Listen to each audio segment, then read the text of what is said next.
Donald Trump was reading fraud numbers at a White House press conference when Ilhan Omar walked through the door uninvited. Secret Service stepped forward.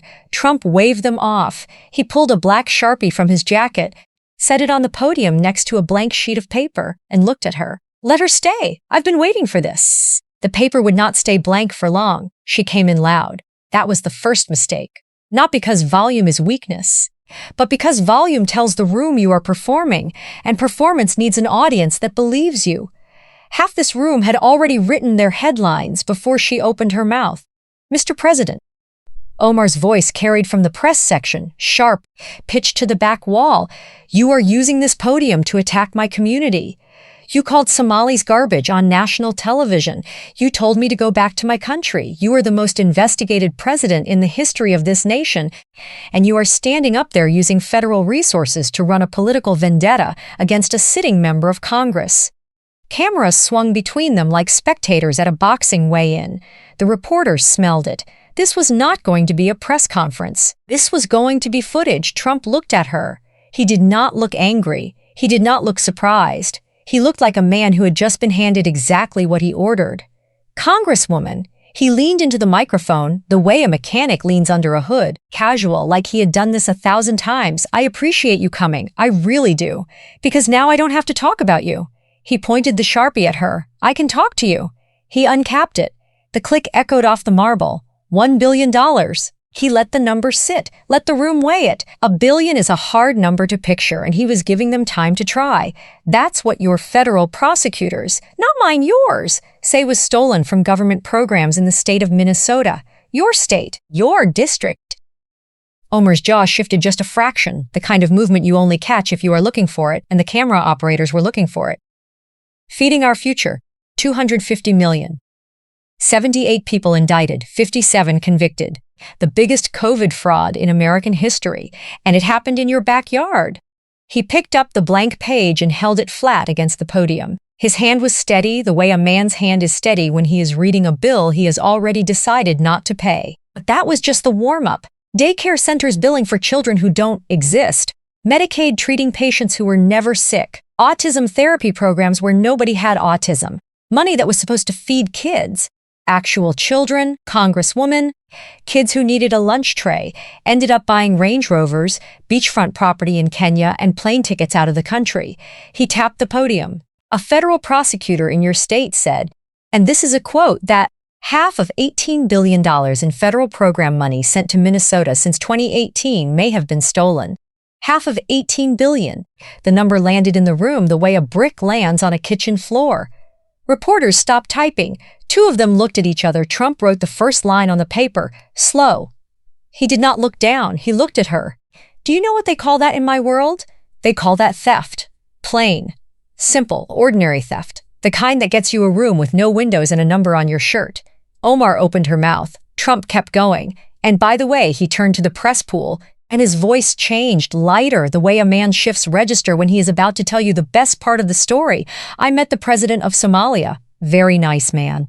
Great guy. We had a beautiful meeting. And I said, 'Mr. President, would you like Congresswoman Omar back?' And you know what he said?" Trump shrugged. He said, "No, thank you, Mr. President. We have enough problems." A ripple went through the room. Half the reporters bit their lips. Two cameramen grinned behind their viewfinders. "True story," Trump said. "Totally true." Omar stood in the press section with no podium, no microphone, no binder, just her body and her voice. She gripped the back of the chair in front of her. Her hand reached for something to hold, but there was nothing official within reach, nothing that said she belonged there, because she did not. She had walked into his room, and the room knew it. Trump looked at the Sharpie line on the paper. One line, $1 billion. He was not finished. He was just getting organized. He opened with numbers. That was not random. That was architecture. You cannot call a spreadsheet racist. You cannot play the victim card against a bank receipt. You cannot stand in front of $1 billion hole in a federal budget and tell the room that asking about it is Islamophobia. Numbers lived in a place where no card works, no shield holds, no accusation lands. They just sit there, bald and ordinary, the way an overdue bill sits on a kitchen counter. And he started there because he knew, the way a contractor knows which wall is load-bearing, that once the numbers were on the table, every defense she built after that would be sitting on sand. This was not an attack. This was an audit. And audits do not care where you were born. Omar did not wait. This is what you do. Her voice climbed. A reporter in the second row flinched. You attack Muslim women. You attack immigrants. You attack people who look like me. You called Somalis garbage. You said I should go back to my country. You told your crowds to chant, send her back. This is not oversight, Mr. President. This is racism from the most powerful podium on earth.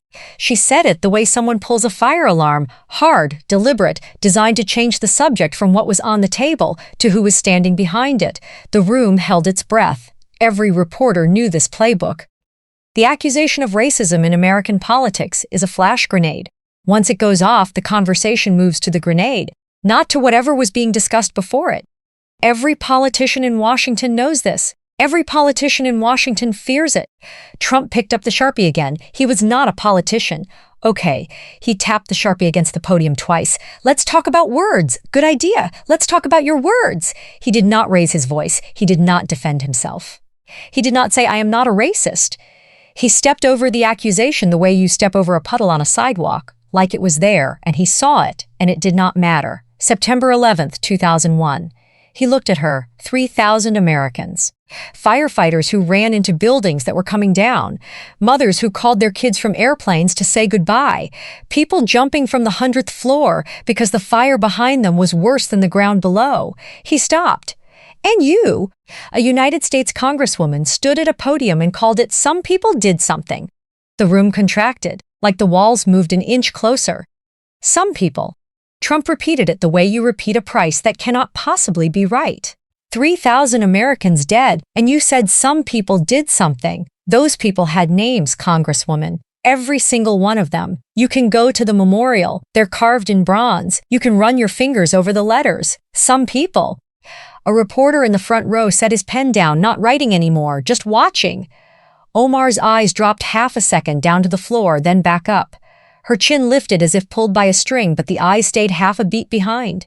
The body was trying to recover something the face had already surrendered, but that was not the only time your mouth wrote a check your record couldn't cash.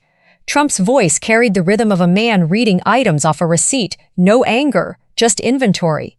You told Jewish Americans, people whose grandparents survived the Holocaust, that their support for Israel was bought and paid for. It's all about the Benjamins, baby. That is what you said. Your words. Not mine, not Fox News, not some anonymous post. Your words from your account with your name on it. He counted on his fingers. Your own party condemned you. Nancy Pelosi, who agrees with you on practically everything, told you to apologize, on camera, in public, because what you said was that ugly. He wrote 2 more lines on the paper. The sound of the Sharpie tip on paper was the only sound in the room. It cut through the silence the way a nail cuts across glass. And then, and this is the part that really gets me, this is incredible, 218 members of Congress voted to remove you from the Foreign Affairs Committee. Not me. I didn't do that. Congress did that. Your own workplace looked at you and said, we can't trust you with this job. Republicans and Democrats, people who sat next to you in the cafeteria, people who rode the same elevator, voted to take your badge. Party line vote. 218 to 211. Not close, Congresswoman, not ambiguous. He kept the Sharpie, looked at her. You want to know what Islamophobia looks like, Congresswoman? I'll tell you what it doesn't look like. It doesn't look like a country that takes in an 8-year-old refugee girl from a camp in Africa and makes her a member of Congress. That's what this terrible, horrible, racist country did for you. And you thanked us by calling 9/11 some people did something. So don't you stand in my press room and talk to me about racism. Omar's hands flattened against her sides. Her fingers pressed into the fabric of her jacket. The aide standing 2 feet behind her leaned in and put a hand on her shoulder. Omar shook it off. The gesture was small and fast, and it said everything. She did not want comfort. She wanted ammunition. And she was running low. The racism card works when the other side accepts the premise. That is the whole trick. The moment the card hits the table, the game changes. The accused becomes the defendant. The accuser becomes the judge. The conversation stops being about evidence and starts being about character. Every politician in America knows the rules of that game. Most of them are terrified of it. But this was not most politicians. Trump did not say, I am not racist. He said, let me read you your own words. He answered the accusation with a transcript, and transcripts do not have a skin color. They do not have a religion. They are just words on a page. And the words on this page had Omar's name at the top. What happened next almost changed everything. Omar's voice dropped. The yelling stopped. What replaced it was something lower, slower, and far more dangerous. Mr. President. She looked straight at him. I survived a civil war. I was 8 years old. I lived in a refugee camp for 4 years. I came to this country with nothing. I won a seat in Congress twice. You were born in a penthouse with millions of dollars in your crib. You have never been hungry a day in your life. Her hand was steady when she pointed at him. You don't get to tell me what it means to be American. For a moment, the room tilted toward her. Trump did not pick up the Sharpie. He looked at her, and when he spoke, his voice was different, lower. No performance. No crowd work. Congresswoman, that story. The little girl, the camp, coming to America with nothing. That is one of the greatest stories this country has ever produced. I mean that. That story is the reason this country exists. He picked up the Sharpie. But that story is not a hall pass. You don't get to use the worst day of your childhood as a permission slip for everything you've done since. The pivot landed like a door, slamming at the end of a quiet hallway. Your campaign paid $2.8 million to your husband's consulting firm, the E Street Group, Tim Minot. The payments went up 7 times what they were the same quarter the affair started, while he was still married to somebody else. FC complaints filed. Your own party told you to knock it off. You finally cut the contract after $2.8 million was already out the door. Omar's spine straightened, then it curved forward slowly, like a bridge taking weight it was not designed for. And this is my favorite part, this is incredible, your husband took that money and started a winery in California, got sued for fraud by an investor he promised 3 times his money back, owes another $1.2 million to marijuana growers in South Dakota. Trump leaned into the mic. I have seen better business plans on The Apprentice, Season 1. The guy who wanted to sell bottled air. Better plan, believe me. Laughter. Short. Sharp. Involuntary, the kind the reporters tried to swallow but couldn't. Trump turned away from Omar. He looked directly into the nearest camera. When he spoke, he was not talking to the press room anymore. He was talking to the living rooms. The people watching this right now, a lot of them are immigrants too. They came here the right way. They waited in line. They studied for the citizenship test. Some of them studied in languages they didn't grow up speaking. They raised their right hand and took the oath, and they meant every word. They worked 2 jobs. They drive their kids to school at 6 in the morning. They pay every dime of their taxes. Every dime. And not one of them, not one, has ever funneled $2.8 million of their neighbor's money into their husband's consulting firm. Those are the people I work for, not the people who game the system. Omar's shoulders dropped inches. Her hands hung at her sides. The aide behind her reached for her elbow. This time she did not shake him off. She let him hold it. Her eyes stayed on the floor. The room shifted back. The undertow reversed. The energy returned to the podium like water finding its level. Somewhere outside that building, a woman is closing up a dry cleaning shop she has owned for 22 years. She came to this country in 1991 with 2 suitcases and a 4-year-old daughter. She has never called this country racist. She has never needed anyone to explain that 9/11 was not some people did something. She has never asked for special treatment. She does not know what a consulting firm is. She knows what a 12-hour shift is. She knows what a tax return looks like when you fill it out yourself at the kitchen table with a calculator that sticks on the number 7. She does not need Trump to speak for her. But tonight, for the first time in a long time, someone saw her. Time was running out, and Omar knew it.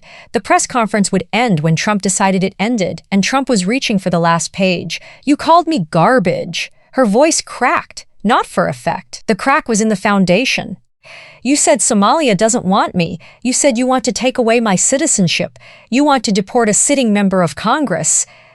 All of this is what happens when a black Muslim woman dares to challenge the most powerful man in the world. That's all this is. That's all this has ever been. Trump picked up the Sharpie. The room saw it. The reporters saw it. Omar saw it. Everyone in that room understood what the gesture meant. He was not done. He was finishing. Congresswoman. His voice dropped to the register you use when you are reading someone their own autopsy. Sit down. I want to tell you something. She did not sit. She stood, but her knees locked in a way that said standing was now a project. We know. He looked at the paper. looked up, looked straight at her. About the marriage in 2009 to Ahmed Noor, said Elmi. Multiple people from your own community, your own friends, Congresswoman, people who grew up with you, people who ate at your family's table have said publicly that he is your brother. Not my accusation, their words, on the record. He wrote on the paper, slow, each stroke audible. The Sharpie moved the way a finger moves when it is underlining a line in a contract that somebody should have read more carefully. We know you filed joint tax returns with Ahmed Hirsi, the father of your 3 children, while you were legally married to Elmi. 2 men, 2 tax filings, same years. I'm not a lawyer, Congresswoman, but I know what a tax form looks like, and I know what happens to regular people when they file one wrong. They don't get a press conference, they get an audit, and then they get a letter. And then they get a room with a long table and a man in a suit who is not smiling. Omar gripped the chair in front of her. The metal frame dimpled under her fingers. Her knuckles went white the way knuckles go white when the body is holding on to something because everything else is slipping. We know you filed a divorce petition in 2017 and told the court, under penalty of perjury, those are the words on the form, that you could not locate Elmi, could not find him, did not know where he was. Trump paused. The pause was surgical, timed to the half second. And then we found your Instagram account, your own Instagram, under your own nickname. Pictures of you and Elmi together in London, smiling, posing, 2 years before you told a judge you couldn't find him. The room was the quietest it had been all afternoon. Keyboard silent, phones down. A pen rolled off the desk and hit the carpet, and nobody picked it up. The only sound was the air conditioning and the scratch of Sharpie on paper. We know the DOJ is pulling your immigration file right now. We know Tom Homan's team has been reviewing those records for months. We know Senator Ted Cruz has identified 3 federal statutes, marriage fraud, immigration fraud, perjury, that carry up to 5 years each and a $250,000 fine per count and deportation. Omar grabbed a reporter's microphone from the nearest desk. These are debunked. Every fact checker, every investigation, every single. Trump did not raise his voice. He set the Sharpie down. He looked at her the way a landlord looks at a tenant who is 3 months behind and still arguing about the terms of the lease. Then take the test. Silence. The kind of silence that has weight. 1 swab. 5 seconds. There is a man who has offered you $1 million and a red Ferrari, Congresswoman, to prove that Ahmed Elmi is not your brother. 5 seconds. 1 cotton swab. 1 answer that ends every question forever. Why won't you do it? She held the microphone. She did not speak into it. Her thumb pressed against the button, but no words came. You won't do it. Trump's voice was flat now. No showmanship, no aids, no comedy, no riffing, just a man closing a file because we know exactly what you did. And Congresswoman, deep down in the place where the cameras can't reach, you know that we know. Omar's breathing was visible from 20 feet away. Her chin dropped toward her chest.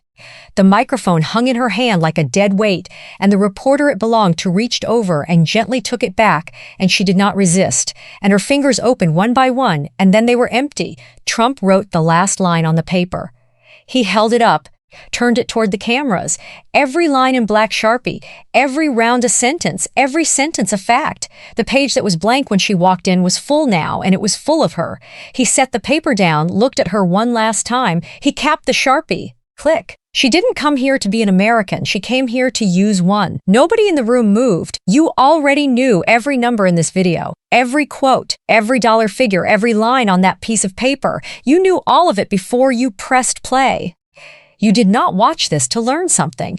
You watched this because you needed to hear someone say it out loud, to her face, without apologizing, without pausing when she played the card, without flinching when the cameras turned red. And that is the part worth talking about, not the list. The list has been public for years.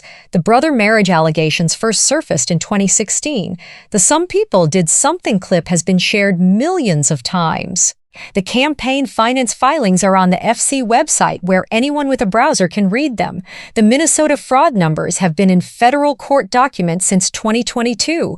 None of this is hidden. None of this is new. So why does it feel like nobody has ever said it? Because the system that is supposed to ask these questions has a kill switch, and the kill switch is a word. The word is racist. The moment someone asks about the money, about the marriage, about the tax filings, about the records, the word drops and the asking stops. Not because the questions are wrong, because the person asking does not want to be the one wearing that label when the cameras turn off. It is cheaper to stay quiet. It is easier to move on. And so the questions pile up in living rooms and kitchen tables and group texts, and they sit there unanswered while the person they are about stands at a podium and calls the asking an act of hate. That is the system. And Ilhan Omar did not build it, but she has used it better than almost anyone in Washington. The problem is not Omar, she is one person. The problem is the mechanism, the armor that turns every question into bigotry, every investigation into persecution, every audit into a hate crime. It works. It has worked for years because the people asking the questions have careers to protect and families who watch the news and neighbors who read the headlines, and nobody wants to be the face on the front page with the word underneath. Regular Americans, immigrants and native-born, every color, every background, play by the rules. They file taxes. They wait at the DMV. They worry about the electric bill. If any one of them filed false tax returns, married a family member for immigration papers, funneled campaign donations to a spouse's company, they would not be standing at a microphone calling the investigation racism. They would be sitting in front of a judge. The double standard is not a theory. It is a daily lived experience for every person who has ever looked at the news and thought, how is she still there? But numbers do not know fear. Receipts do not have a religion. A payroll stub does not discriminate.